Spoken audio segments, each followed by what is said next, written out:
Every team, every topic, everywhere. This is Bleav. Doesn't matter if you were an Indian or if you're a Warhawk. The ULM mention is the greatest. You'd hope for the best as a ULM fan, but this is the Bleav in the Warhawks podcast with hosts Dusty Thibodeaux and Chase Regian. Chase, you always have such great insight. Tibbs is going to bleep it all. What are these guys always talking about? We talk a lot about food on this podcast, and I'm going to continue to do so. Really, really appreciative of the people and the community and the way that they've backed us up. Nailed the introduction, by the way. Awesome. Thanks, I love Fish. it. Chase, how about we go out and have a game where we hang a hundy on our biggest rival? What a better feeling than to slap those trash losers in the face. That is one Chase Regian, former offensive lineman. I'll own that. You know, I mean, great to see. You know, I know Lafayette women struggling this year, but just great to see you take advantage of the opportunity, make a statement. Huge win. And you know, like we were talking about before we started the podcast. Yeah, they're struggling. They're bad. You still got to make the shots. You still got to play. Scoring 100's hard. You know, I mean, you had five players in double digit scoring. Nakia Mays Prince with 20 points, 10 assists. Jamani Ingram, 12 points, 11 rebounds, 42 points off turnovers. Yeah, the turnover margin was insane. Somewhere, Scotty Fletch is still barking. To this day, absolutely.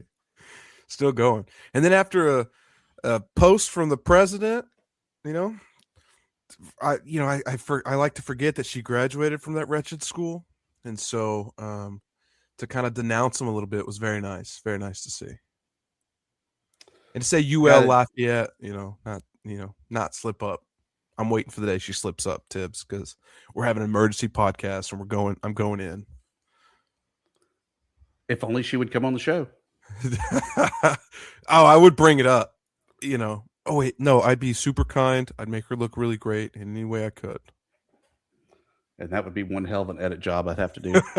Yes, it would. A guy we don't always have to edit. The voice of the Warhawks, Mike Hammett, joins us. Mike, I know you didn't get to call the women's game, but I know you were inside Fayette Ewing getting ready for the men's game.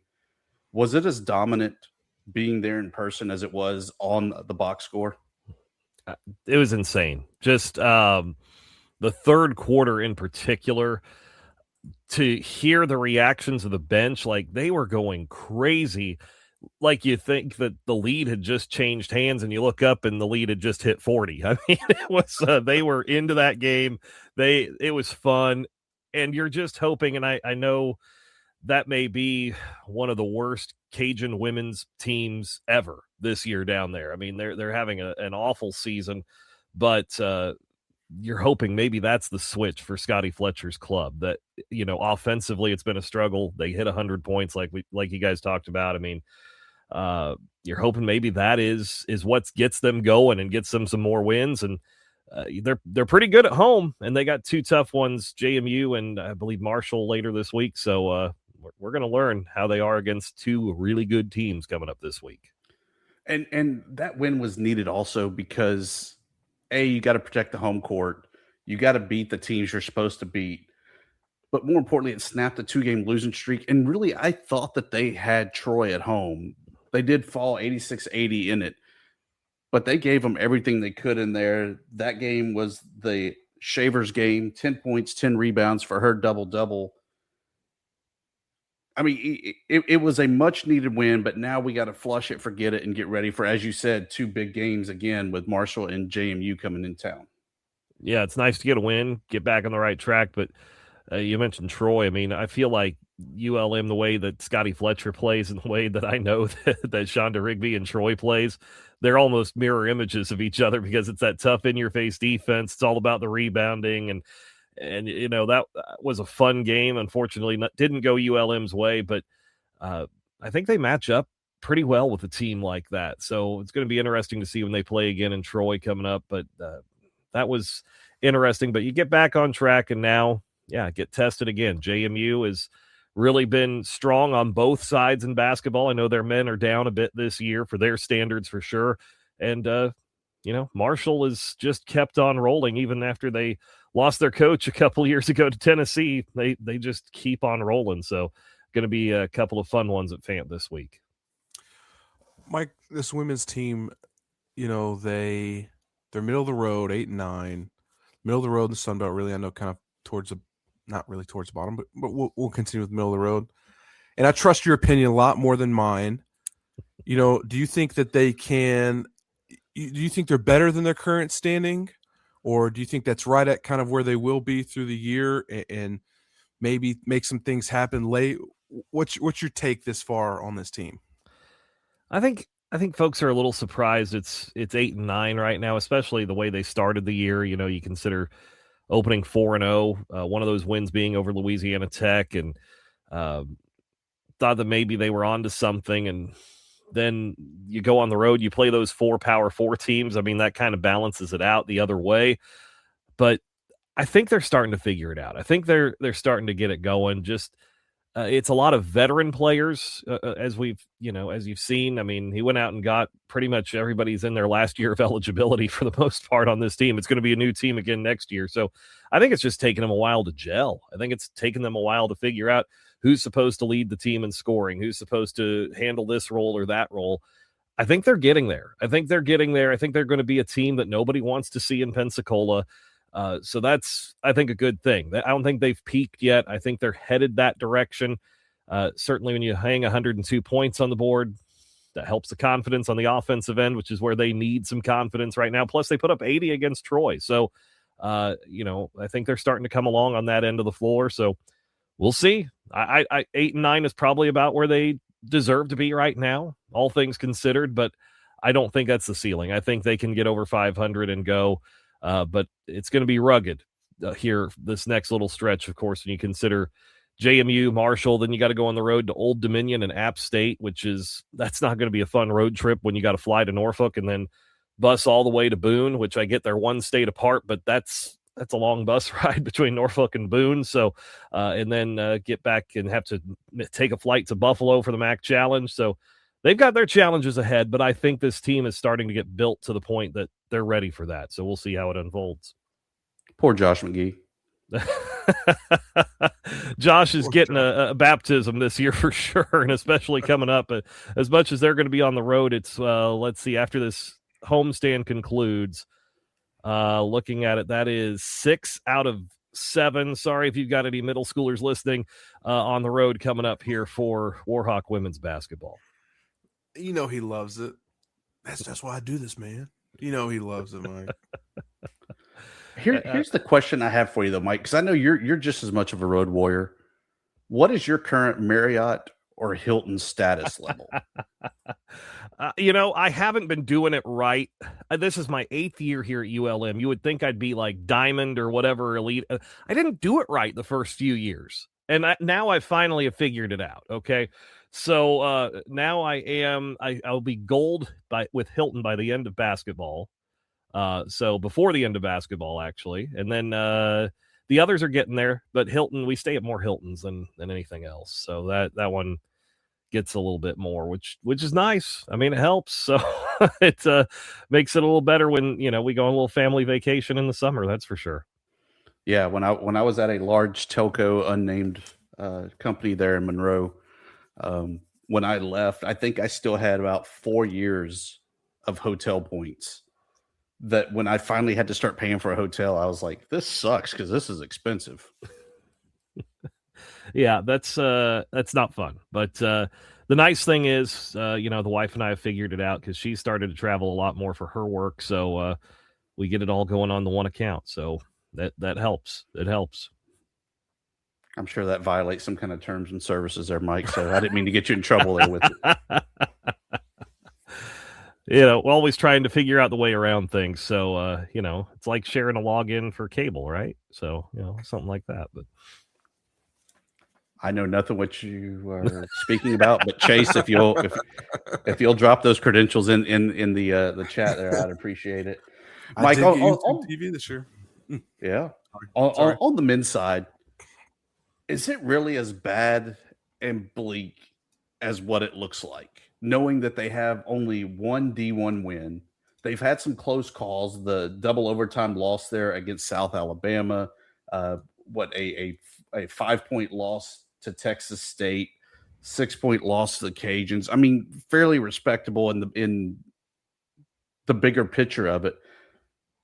But is it really that doom and gloom knowing we're approaching the mid-season point? You're running out of time, but the problem or the thing is you still have games to play. So there's still an opportunity. I think with this bunch, what you have is, Christian Lewis has figured it out. He had a little bit of a slow start to the season. Now he had a rough one Saturday in that game against Georgia State, but for the most part, he's been pretty consistent. I think he had 11 straight double-figure games and I think 6 20-plus point games in that stretch too. So I think he's gotten it going, and he's figured out the balance of being a point guard that can score but is also looking for the open guy. MJ Russell and Lavelle Broadnex are two of the most athletic players in the Sun Belt Conference. I believe those three guys could start for pretty much anybody in the league. After that, Raynar Saunders, you can see his confidence coming on. But beyond those four guys, really, it's a team that's still young, still learning. Dylan Diaz is probably the furthest along of that bunch, and he's still learning the Division I game, coming up from a JUCO, still trying to figure it out. And he's got potential, but it's not quite there yet. Alex Malafeev, Santos as they call him, same type of thing. Young freshman that you see the flashes every now and then, but he's a freshman and he still makes those freshman type of plays every now and then. And beyond that, it's the same deal. It's their freshman. You can see why they like Pashemek Hartman, but he's raw. He's still got a ways to go. And, and go down the list. It's just they don't have a lot of depth behind those guys. Now that being said, the record is not great, to be 3-16 and still looking for that first Sun Belt win, but they're fun to watch. Saturday wasn't fun to only hit 4 field goals in the entire second half and 2 in the final 17 and a half minutes. That wasn't any fun, but when they are scoring and they're a good offensive team, when they're going, they're fun. They're fun because there's a lot of 3-pointers. There's a lot of high flying dunks and alley-oops, and they're entertaining.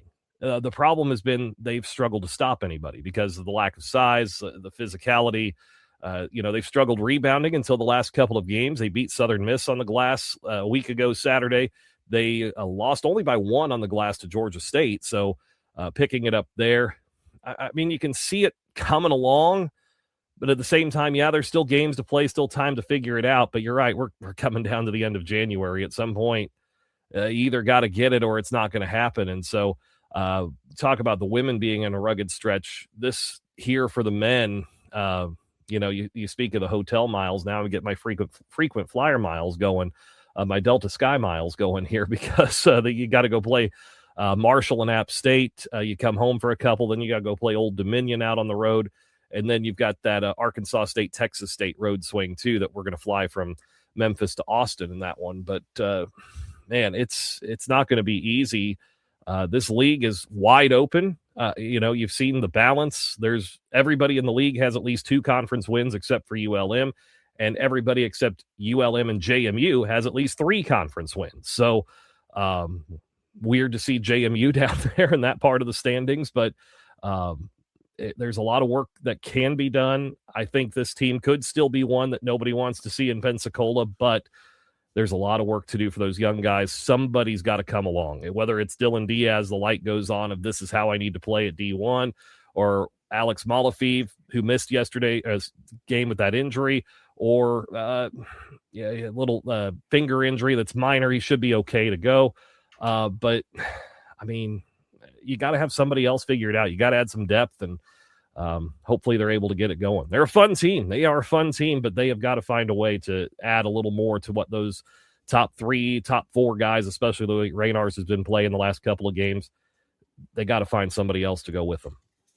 I remember Coach Cunningham early on in the season had said, he was really excited for the team. Then he has 2 preseason injuries. And it kind of feels like I left doing this interview with him, and I kind of felt like, man, I hope this doesn't turn into a season of what ifs. But I'm going to ask you, Mike, like, if those 2 are back and we have this post presence that he wanted down, and we were a little bit older, is this a team that you see doing really well in the Sun Belt Conference? The biggest one at this point, the 2 early injuries, that was Brente Noel, who's out for the year. Tore his ACL. I was at the practice where it happened. You could tell it was a non-contact thing. That's not good when a guy goes down non-contact and grabs at the knee. And that was rough.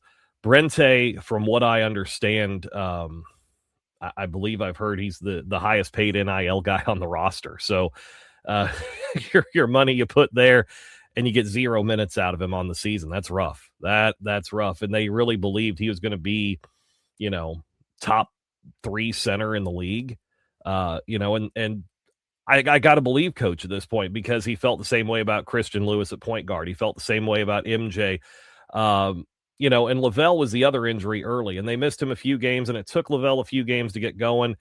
And then he got healthy, and we saw what he could do. Posted all those double-doubles in a row, 4 of them in a row in December, and then was just on a hot streak, scoring 20 straight, and then hurt his hamstring against the Cajuns and missed the Southern Miss game, and came back Saturday, and he was a bit rusty because he hadn't played in 10 days. So that makes a difference. But if you have Brente in there, now you're talking about Raynar Saunders playing the 4 instead of the 5, and Ray, is doing what he can and doing the best he can playing the 5, but he's not a 5. He's more suited to be a 4.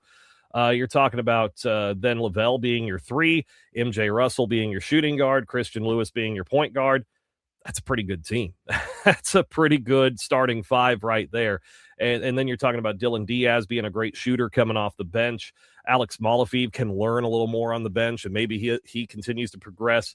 I think it makes a huge difference with this bunch. And they probably, I don't know that they go win the Sun Belt by any means, but they're probably, maybe we're talking about maybe they get to day 2 or day 3 in Pensacola before they play, that kind of range. And so that would be a big step. But instead, right now, you're looking to having to win 7 games in 7 days. And that's, I won't say impossible, because somebody will probably pop off and do it sometime, but highly improbable task. So that's been huge, the injuries. And if they could have had Brente Noel, I'd love to see this bunch if they had Brente in the mix, because that changes everything for this bunch.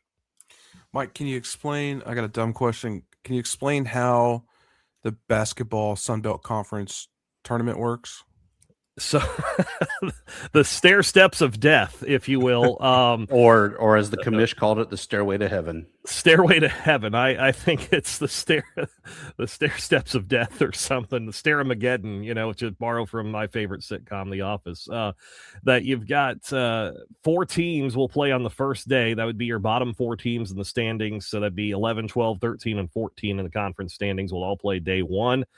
And then if the winner of that one inherits the 9th or 10th place team, and then the winner of those respective games inherits 7th and 8th, and so on and so forth. So your top 2 teams don't play until Saturday, I believe, and they come in, maybe it's Sunday, because they come in at the semifinals, I believe. So you're trying to protect your top team so your best team gets to the NCAA tournament, so they get a better seed, so they have a better chance to pull off an upset and get you more money for the conference and all that. So that's the idea. I don't know that this is the right way to do it. Us broadcasters, from our selfish standpoint, we like to get together and have big dinners and whatnot, and you can't do that when some guys are leaving Pensacola on Wednesday and others aren't showing up until Sunday. So it makes it difficult, but I hope they find another way to do the tournament. I don't like it. I don't like the idea of you got to win 7 games in 7 days. And I understand win more in the regular season, then you don't have to do as much, but there's better brackets out there. There's better ways to protect your top seeds. I think it's kind of a lazy way to do it, and better ways to utilize your time renting the Bay Center in Pensacola than trying to think you got to play 4 games every day for 5 or 6 days and then have your 2 championship games. It just, I think there's better ways to get it done. There is no better way, Mike. They've scientifically studied it. There is no better way. Kind of going back to what you were talking about there about the kind of what ifs. I mean, this is such a young team, though. Do you feel that this is a frustrating point that there hasn't been any success this year? That as soon as that game is over with in Pensacola, that we see a mass exodus? Or do you feel that some of these guys are kind of committed and they'll be back regardless? That's an interesting question. I don't know that I have that vibe off of anybody just yet, that they're waiting for that season to end to bolt out of here. It's going to be very difficult, I think, though, for ULM to retain a guy like MJ Russell because of the season he's put together. MJ's been fantastic. I mean, his dunks, he's been on SportsCenter top 10 multiple times this season for his dunks. The guy that... this is why I'm not in compliance. I don't understand from an eligibility standpoint is Lavelle Broadnex, because I keep looking at him and I'm going, I feel like there's a case in there for Lavelle to have another year. And even if he got another year, I don't know that ULM hangs on to him, because Lavelle's been a monster this year. When he's been healthy, he has been the best player on the floor, even though he's not the leading scorer. Just what he brings to you, his rebounding, his defense. I mean, he's a dude out on the floor, and how he spent 2 years at Cameron and not playing at the Division I level is beyond me, but he's had a great year this year. Injuries aside, Christian Lewis is the question mark. He's at home. Does he want to stay in Monroe? Does he want to see this thing get turned around? Does Derek Zimmerman stick around? Is that kind of the package deal? If Derek Zimmerman stays on staff, does Christian kind of see it through? As a couple of Wassman guys there? And beyond that, I mean, I feel like the international guys, I don't know that there's really a market for them right now, just because they're so young and raw. And I think they need another year at ULM to kind of develop. So, to kind of answer your question, I think if we get to the end of the year, I don't know that you're going to see a bunch of guys hit the portal, just because I don't know that there's a market for them. But the guys that, MJ Russell's got another year, I think I could see it's going to be tough. I think they're going to do whatever they can to try to keep him and throw the money his way, whatever little money they have to try to keep him. But it's going to be a difficult process, and that's the guy I worry about. We're going to enjoy him while we got him. I mean, that's all we can do at ULM. When you got a guy having a great year, let's enjoy him while we got him, and wish him the best if they head that way, because I get it. But at the same time, you're hoping, hey, just hang on, give us another year, give us something to help get this thing going. Chase, that means you got to pony up, buddy. To do what? Play basketball? Yeah. Or spend money? Spend money. Oh. Well, I mean, we make so much money off this podcast. I'm sure we could pay for somebody to come in here. We're probably paying for Chase Regian to take the floor. Yeah, thank God my eligibility's going. One thing that does help, though, Mike, and you mentioned it earlier about how they're a fun group to watch. We're not last in attendance, not even close. No. I mean, we're ninth, averaging almost 1,900 a game. Has that been because of the fun style of basketball, or is that kind of a more recent surge with the changes there that new AD SJ Tui has kind of brought to the table? I think there's a little of both. I think folks that have come to a game have seen that, the record's not great, but a lot of the games have been close, and it is an entertaining brand of basketball. A lot of, like I said, a lot of three-pointers, the amount of alley-oops and things, and a lot of those have been directed, MJ or Lavelle's way, but it was fun the other day to have Dylan Diaz get out on the break and lob it back to Io Mishula, for a dunk. I mean, there's multiple guys that and they're all looking to dunk. It feels like, they're all trying to get to the rim and create those highlight reel plays. And it's enjoyable. It's fun to watch. You just wish that you could get a couple more stops on the defensive end to, go with that and be able to pick up a couple more wins. But, and then the things they've done, SJ's got some great ideas. He does, to get the fans engaged, the on-court dance party, in every game with the kids. that's all. That's what you got to do. His mind is in the right place with getting the kids hooked, because then the kids are at home going, Mom, Dad, I want to go to the game because I want to go back on the court again and do that again. And, the different activations they have through Van Wagner, through, some of the contests, they've added on to the free throw contest. They've got different things throughout the game that they do a nice job. And they've added a little bit of an on-court MC too, which, let Corey Crow collect his paycheck as PA, and then somebody else do some of the work during the timeouts too. So it's good. And I think the combination of that has helped. I think the double headers have helped, as much as I hate the double headers. I think folks are interested to see Scotty Fletcher's team play, and then they stick around and see that the men are kind of fun to watch and they hang around. So, going to be interesting, but also it'd be 1900 and be middle of the league. Also speaks, I think there's some problems elsewhere around the league with attendance. So that's it's an interesting place to be, and to be last in the league and be that high up, I think shows there's some other attendance issues around the Sun Belt Conference.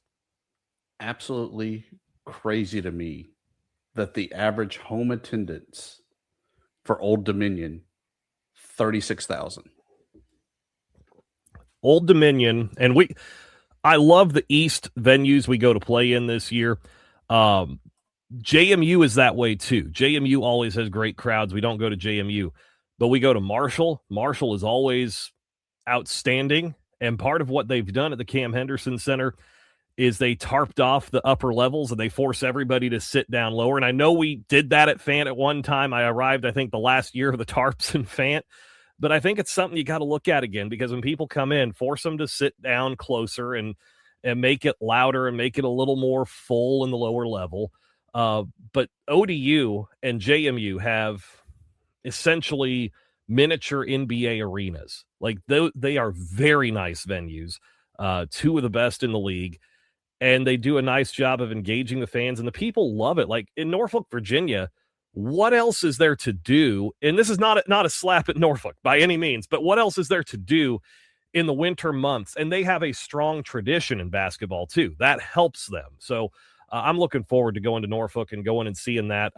3,600 is actually probably a little low for them if I'm thinking about it, but I'm looking forward to going to Marshall this week. App's always got a great environment for basketball too. So we get to go to 3 fun venues this year out east. It's going to be great. I hate that it's like 2 out of 3 weeks we got to do this, but it's going to be a great time going out east and seeing this. I was going to say, this is usually the point, Hammett, where we talk about something that I would rather sleep through. But I saw something on your Instagram the other day and Facebook that went to some intra-squad baseball stuff, and you got a sweet looking hoodie on right there. Thank you. What do you think you learned early on from this baseball squad? This is interesting. See Ford Pemberton's squad and how it's shaping up, and baseball. Look, everybody asks me, what's your favorite sport to call? Okay, football is probably it is my favorite. I don't say probably. It is my favorite. Yeah, it's my favorite. It's my favorite because I love you, Chase, and I love Mike McGee, and I love Corey Crow, and I love Josh McGee, and I love working with a crew. There's nothing like it. And so from that standpoint alone, that's why football is my favorite. And I don't dislike basketball. I like basketball. Basketball was my favorite as a kid. Okay, that's what I wanted to play. If I got to play a college sport when I was, 10 years old and dreaming, man, if I want to go play college and pro, it was basketball for me. That's what I wanted to do, and I love it. But baseball is probably my second favorite to call because there are so many game days in a season, and the players are just so accessible, so easy to talk to.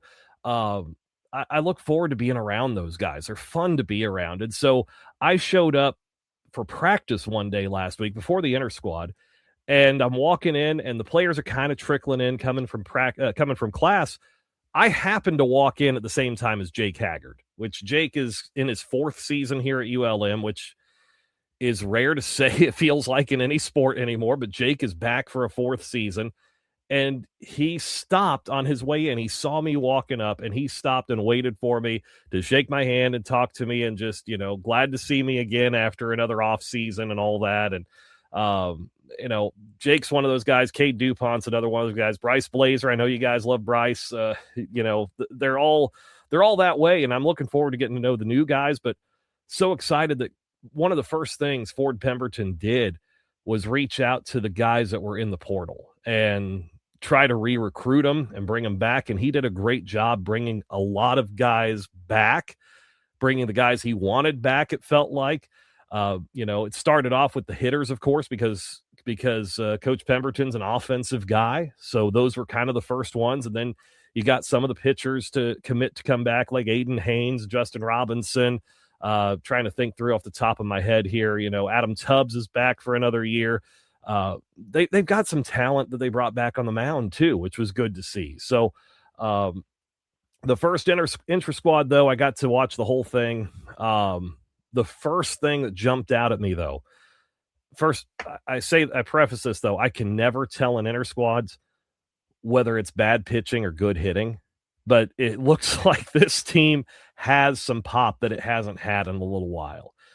Two of the first four batters in that opening inter-squad hit home runs, which was, in January, it's not easy to hit homers at the Lou early in the season because the wind's typically blowing in and it's colder and the ball doesn't jump as much. And then late in the season, the ball seems to fly out of there. So it was good to see, some home runs. And if they weren't hitting home runs, they were hitting doubles off the wall. I mean, there was a couple of them that got caught up against the wall. I mean, it really seemed like up and down both lineups. There was some added pop, and so that's good to see. That's exciting. And so, like I said, is our hitting just that good? That there's nothing the pitching could do, or is the pitching struggling a little bit too? And I think it's maybe a little of both. I think there is some added pop. I think the pitching, it's coming around. There were some guys that jumped out a little bit. There were others that struggled with some command, some walks, some things like that. But then there were other guys that, they had real good swing and miss stuff. One thing I enjoy that I haven't seen before, and maybe this is more common than I know, they have one of the coaches down on the field for these inter squads, TrackMan, their system that can show you balls and strikes and exit velocity and distance and all the fun metric things. They use TrackMan to be the plate umpire for the inter squads. And so they have a giant TV set up by the first base dugout, protected by the nets and everything. And they're watching it. And so the pitch comes in, and then if they don't swing, they'll take a second, it'll pop in, and then you'll hear somebody yell yes or no. And then if a batter swings and misses, and the pitch was a ball, somebody is standing there with an air horn, and they sound the air horn every time a batter swings and misses at a pitch out of the zone. No and so way. I love it. So because, early in the some psychological conditioning, a little bit, I think. And it's good because psychotic. Because in the past, I've got access to TrackMan in the booth at home. I'm hoping to have it again this year, but it's nice that I have the strike zone right there. And so I can see if a pitch was off the plate, a pitch was down, whatever. And sometimes I work that into the broadcast and I say, went after one that was outside, trying to chase. And so that's been a bit of a problem, for ULM recently. So hopefully, I did text somebody about that, one of my broadcasting friends, and he's like, they're standing right next to him and blowing it in their ear. I said, no, it's not that intense, but I found it interesting. And so that's this group, though, they're very competitive. I mean, it's an inter squad. It's a scrimmage, okay? And it comes down to the final inning that they're playing. And I mean, the guys are chattering, they're yelling, they're into it. Highly competitive squad. I love it. And we'll see. I got to see just a little bit of the Sunday inter squad. They pushed it back a couple of hours. I didn't know. So I showed up at 11. It was a little cold at 11, but they were starting to go through some of their warm-ups. So I had my computer and I hung out in the press box and did some work, and got about an hour when they started up at 1. And a little bit more of the same. There was I think one pitcher that came back for a second time that had pitched Friday, looked just as good as he did Friday, I thought anyway, from what I could tell. So I think there's some guys with some upside. There's some guys that are excited. I'm excited to see, Micah Dean. I'll just throw that name out there because I think it's been a highly hyped name. The Kansas State transfer. Man, he's got some pop and he's got some wheels, and I think he's going to be fun to watch. I think he's going to be a lot of fun. Jake Haggard told me, hey, they've been working on his swing, and for a guy like Jake that I think is probably, I think he would tell you it's probably underperformed last year a little bit. I think he was disappointed with last season. He said sometimes different voices are good, and he hung around this program even though he was a coach-fed recruit and all that. He hung around and different voices, and they've adjusted things, and he feels good about it. And so that's good to hear. So I think you're going to see this team get after it. I think they're going to score a lot of runs. I think they're going to be very aggressive on the base paths, which is, again, a fun style of baseball to watch. They are quick. They're pitchers. They don't want them, standing around and working the pitch clock all the way down. No, they want them getting the ball back. Let's go. They want a good tempo going out on the field. So I think that at the plate, they're going to be aggressive, swinging at a lot of first pitches if they're in the zone. So Chase, I know you're not a baseball guy, but from what I've seen from Ford Pemberton's squad so far, this may be the kind of baseball to get you back engaged, because it's not a lot of standing around. It's not a lot of that. It's a lot of action. It's a lot of get after it. It may be a lot of high-scoring games this year, too. We'll see. Hopefully the pitching is better than where I think it is, and I think Brady Cox will get it there because he's got a great history at Little Rock. So I think they need a little time, so we'll see how it goes. I was about to ask if you were being honest about the pitch clock and things, or whether you were just trying to recruit me back to go watch a game.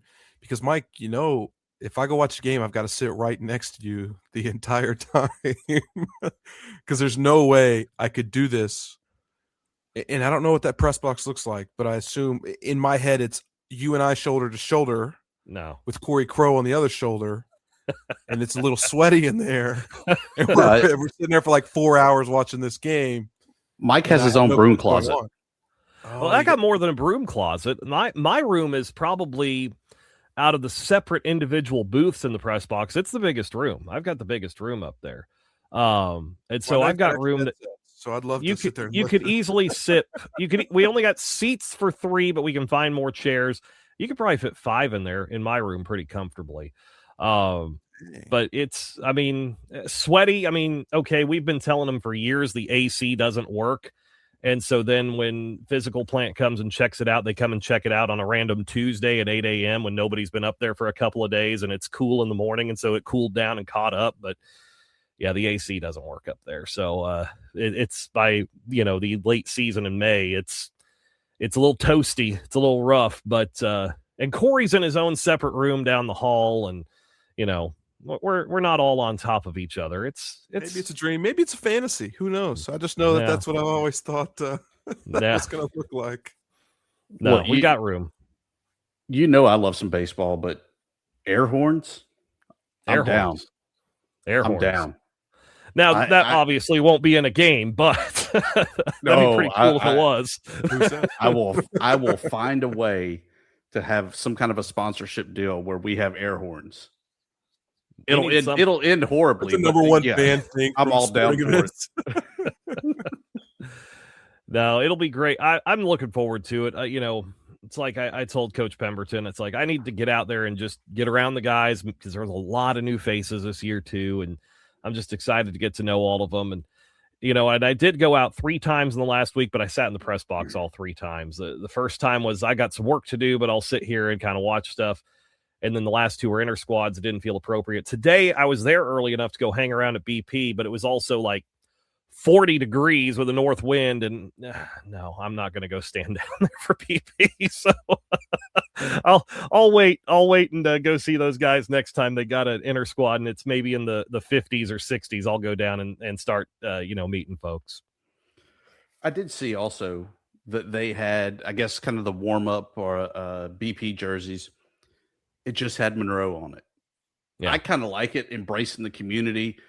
and everything. I know that it's all part of the fun name game of, who's Louisiana and UL and ULM and UL Monroe and blah, blah. I kind of like it, though, of just having the city representing the Twin Cities there. It's not a bad idea. I mean, and look, there's other folks in college athletics in this space that have done that. I mean, SMU, all the Dallas gear that they have, that's the biggest one that comes to mind. ULM would not be the only one to go that route. If you remember, the original black uniforms for men's basketball a few years ago, I Bleav just said Monroe across the chest that first year. Kind of that City Connect, type of deal. So I don't hate it. Now, the community college that we always get confused with sometimes up in New York State, I Bleav, they've changed to Monroe University. So we've lost out on that one. That branding change won't be coming anytime soon. But, I think the biggest thing for us, though, Dusty, at ULM, the thing that I've seen in 8 years is, the ULM logo that you see, the throwback style toward the old NLU logo is still around, but we keep coming up with these extra marks and they mean something to the Warhawk name. I appreciate that. But at some point we got to stop with all the stuff and stop introducing new things and let the brand settle for a minute. And it just, you got to let folks buy into stuff. So, but that's my 2 cents. I worked in communications for a little while. Nobody cared. So it's, that's a battle for another day. Anytime you say the wrong name, you get an air horn. Yeah. Yeah. That's good. I like that, especially early in the season. It's going to be a struggle, but thankfully baseball is not as big of a memory-based sport as some of the others. Like basketball, I'll sit there. I've got a little flashcard app on my phone, and I will sit there right before I go on the air and go back through the opponent for that day again, just to make sure I got them all down. But baseball, at least I got a minute to sit there and, look down at my book and do some of those things. We mentioned earlier, SJ Tui doing great things there to help attendance for basketball. He got his first hire in already. Women's soccer hiring Anthony Blackburn from LSU, a top 20 program. He was their lead assistant there. He's coming to the Bayou. Does that move the needle and keep the excitement that Will Roberts had last year out of women's soccer? I think so. I think I didn't know the name obviously when it was thrown out there, but then to read his background, yeah, that's that's pretty good. What Will Roberts did at ULM is remarkable. I wish they would have been able to hang on to him and keep this thing rolling. But I mean, I go back to when I first showed up at ULM. I knew nothing of ULM soccer before I showed up, surprisingly. That first season though was just, it was so bad. I mean, they struggled to score goals, let alone win matches. It was one of the worst programs in the country. And then to think that they were right there on the precipice of going to the NCAA tournament this year, like incredible, absolutely incredible what was done. And now doing that and the upgrades they have made to Brown Stadium and to improve all of that, you were going to get a top flight guy, and I'm glad they did. I'm glad they did get Anthony Blackburn in here. I'm looking forward to talking with him myself. He was at the basketball game yesterday, but of course, by the time he was there, I had a headset on, so I couldn't talk with him. But he's got an impressive background. Looks like a great hire, and ULM soccer school right now, man. That's hopefully they keep it going. They're able to keep some girls around, but I'm sure some of them are on their way to Norfolk too to follow Will out there. So we'll see what he can do, and I'm sure he's got some great connections. We're gonna, I think, see a pretty competitive program still moving forward. It looks like. Great stuff there, Mike. Always enjoy having you on. I know that you have a trip coming up to Huntington, Virginia, Chase's favorite town, other than Lafayette.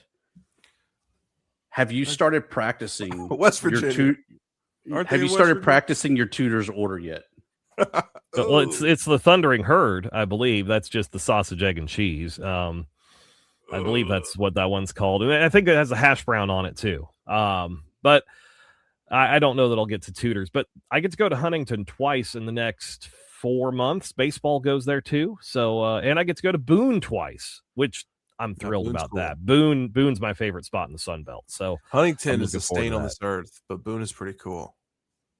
Boone's pretty cool. And looking forward to that. Going through the mountains. I was a little worried. It called for some wintry mix on our travel day on Friday, winding through the mountains, but that is cleared out. So we should be good to get from Huntington to Boone. I'm sorry, Mike. I can't let this go. You can't tell me you liked Tudor's that day. The day we went, no. The day I went when my brother was moving out there to be a GA athletic trainer over 10 years ago, about 14 years ago at this point, 15 years ago, my goodness, at this point, that was good. It was good that day, but I went to a different location. So all I know is the one close to university, it is awful. Yeah, the one we went to wasn't good. Rough day. Yeah. Complete rough day for us. Sorry, Tibbs. Yeah. Get me back on track. I thought it was great. I went with Tudor's? Luke Creasy. Yeah, it was great. I think he went to a different location though. I hope so. No. Yeah, They were rude. They kept saying, "What do they say? Go Herd." I don't think we were at the original. We were at the one that was out by the hotel we stayed at. We stayed at the Hampton Inn out by the interstate. Yeah. So we stayed at the one closer to us. It was a rough day. Rough day for everybody, the plane included. and don't remind me. Let me clarify that before people start saying that I'm making fun of the I originally thought you were making a plane joke. I was like, oh gosh, that's rough. No. So when we flew in that Friday night, the airport there in Huntington has a very short runway, and the flight that we had was obviously heavy with a full football team, some boosters, and everyone else. It went down a little hard on the runway and broke some kind of a part, and they knew about it on the Friday night, and they were like, "Yeah, we'll get somebody out Saturday. Yeah, we'll get somebody out Saturday while y'all are playing the game to get it fixed." Well, we roll up after the game. Plane is not a game fixed. we should have won, but lost, and it was rough. I'm giving the cliff notes here. Okay, sorry, I'm adding some flair. and we roll up to the airport. The guy has not even left his house to come check on it, and originally just says, "It's fine. I'll just check the box." I'm like, "No, that's not how this works." Yeah. So we were delayed 4 hours, I think, leaving Huntington. It was not good. And then, if I remember correctly, that was the trip that we got back to Monroe in the area, and we had to keep circling because a small plane had landed and had not checked in with the tower. That was plane didn't declare themselves. Allegedly. Mm-hmm. But Mike did at least wait until after the game to leave on that separate flight to go back to Monroe. No. But it did delay us even further. So I don't know. For just in case anybody doesn't know the story, Chase bailed on us at Auburn so he could get the private flight back to Monroe through his. I didn't just bail on you. I bailed on you at the end of the third quarter. At the end, that's what I was. End of the third, I didn't he bailed. finish the game. He did not finish the what game. A dick, dude. I'm sorry. I apologize profusely over the last 2 years about it. But I'll tell you what, it was an ass every whooping. year, Mike. Good help's hard to find, Dusty, and I'm still looking.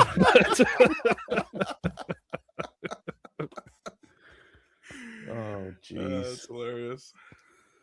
Guys, I always love it. Another week closer to spring football. We're under a month away from the ping of bats of baseball, even less than that, like 2 weeks away from the start of softball.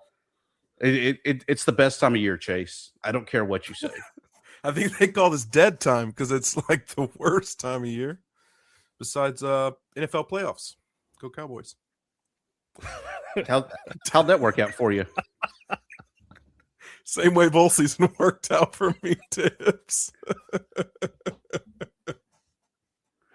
Thanks as always, Mike. We appreciate it. We'll have you on again sometime down the road. Sounds great. Anytime, guys. Thanks for having me. If you like the show, please take a moment to rate, review, and subscribe. It really does help the show to grow. Thank you for listening.